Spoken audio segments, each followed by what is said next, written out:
Gandang hapon mga tropa. Yun ay nagpahabol tayo ng pasit. Hindi lang yun.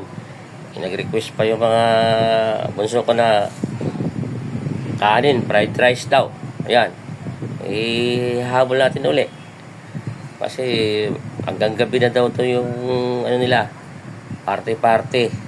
Kaya magluto tayo. Fried rice mga katropa. Ito yung ipa-fried rice natin ngayon. Ito yung sinaing. And siyempre, itlog, carrots na may siling pula, then ham, sibuyas, siyempre bawang at sibuyas din panggisa. At siyempre ito yung ating tapang baka sa sahog.